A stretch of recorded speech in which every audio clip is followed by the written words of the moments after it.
Hi and welcome back. Today I want to talk about the first part in the criminal activities that take place in an estate late account if the syndicate gets hold of it. The first part is money laundering. This is how money laundering is done. Once the executorship is issued by the office of the master, the person who has it will go ahead and open a new late estate account. This late estate account, it is important that it is not opened with any of the banks that the deceased was banking with. This is important because usually when people accumulate wealth, they tend to establish a relationship with their banks, especially the asset managers. But I do not think that it is limited to wealthy people. I think generally if people tend to have businesses, then the bank manager will get to know the person. The real reason is to make sure that the account is kept away from the prying eyes that may suspect any strange activities taking place in the estate. So they will go ahead and open this account. Once they have done that, they will now close the accounts, the previous accounts, with the existing banks, and then they will begin to move the money. Now, when they move the money from the banks, they move the money to places where they can launder the money. Either they will move it around the globe, or they will move it to a place like a casino. Once it lands in the casino, after that, the money will be withdrawn. What they are after is the piece of paper. They need the piece of paper that will then go ahead and wash their own ill-gained money. And then after doing that, they will move their money, the money that was destined to the estate late account. They will now pay the money back into the estate late account. They will pay the money even to the cent so that no one will suspect that anything had happened to the money prior to it reaching there. Then by this time, they would have opened another account. This account is the executor's account. But they will leave the money lying in the late estate account for some time. I do not know the reason for that. Maybe the reason is to say that it's to mask that, again, the money, it would be to explain why the money got in late from the bank that it was transferred. They will explain it and say, well, it's been lying in the estate late account for some time, but that's not true. They will move the money to the executor's account. And now, this is the role of the executor. The role of the executor is to make sure that the money is referenced properly. In other words, if that money originated from the particular bank, the person will be the one who moved the money from the estate late account to the executor's account and reference it as though it came from the bank that it originated from.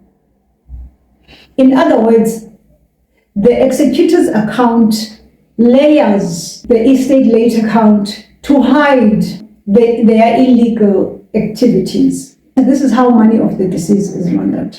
Money laundering in the late estate Kasomela has not been limited to just the late estate banking account, but it also involves the company that he left behind, which is Orbital Investments. Now, this is how it was carried out. The day-to-day transactions and that were usually performed digitally started to be paid in cash. Things like buying diesel or other equipment that is used to run the business. They began to pay them in cash. The cash comes from the syndicate. The executor of the estate, yes, is the person who does and make these purchases. So they would send people, like, let's say the diesel cost about, for the running of the business for the week would cost about, let's say, 500,000, I'm just saying, or 1 million, depending on how busy the place is. And also the things that they need to pay. So they would, I do not know what kind of a place accepts a 1 million rands in cash for a transaction, but they would do that. They would pay in cash, and then once the cash payment is made, they would then in turn transfer the money to the syndicate digitally.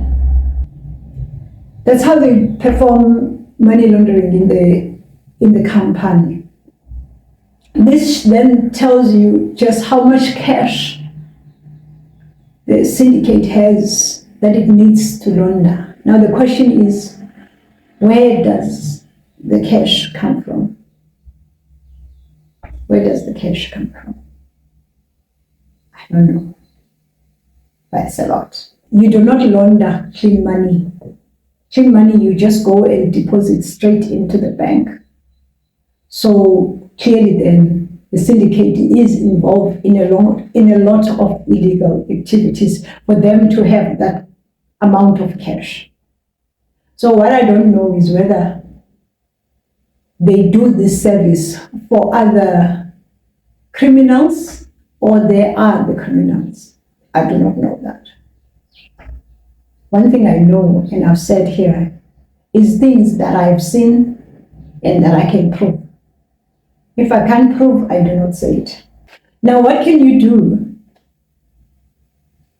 if you are involved in a situation like this one that my son and his siblings are involved in? If you want to have a look at the estate, first, take note of the dates when the banking accounts were closed. To take also note of the dates that other payments that needed to be made into the estate were made. Those dates are crucial. And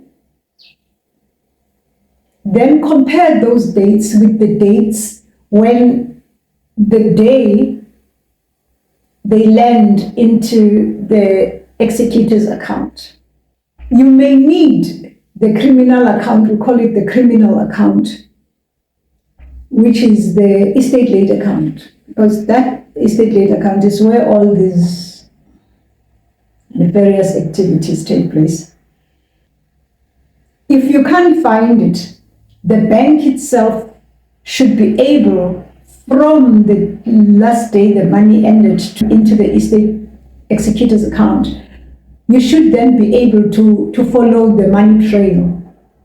The money trail should be able to lead you back to the origins of the money. Because what you're trying to do, you are linking the final destination with the origins of the money. You should be able to follow the digital footprint of that money to its origins. Then you will know everywhere where that money made a stop. Or at least you should be able to it should be able to take you back to maybe the casino.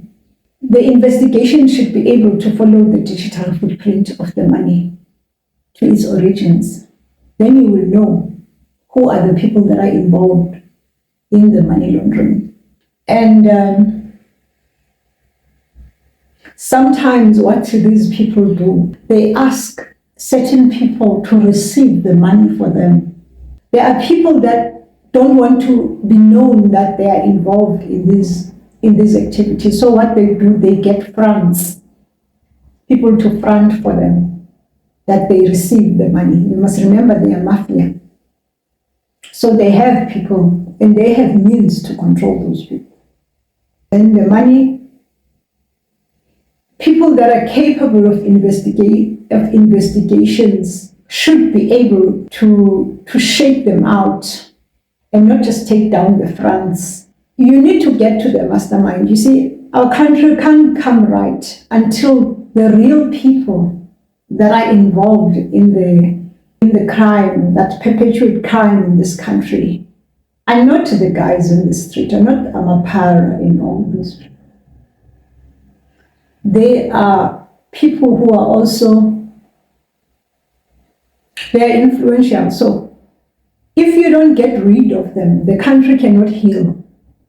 And this is an estate, a person's estate is not the government money, the one that they control the investigation and how, in which direction the investigation will go. It is your money. You can dig as deep as you want if you have the resources to investigate them. So that's the beauty of you investigating your own personal money, is that no one can influence you. But they have the power to influence the police, they have the power to influence the NPA, they have the power to invest all these organs, the Department of Justice. I've seen it happen. So, but when it's your personal money and you are using private investigators, no one can influence you and tell you to stop, where to stop. So this is what I would like to see. People investigating their own estate accounts so that these people can be brought out of their hiding places. You need to find out, even from the person who is fronting, what happened to that money that he fronted. Did he take his cut and pass the money on, or that money just stop there? You should be able to find the final destination of the money. It's easy to do that digitally. Money leaves crumbs. Money leaves a trail. You should be able to find it. That's it for today. Until next time.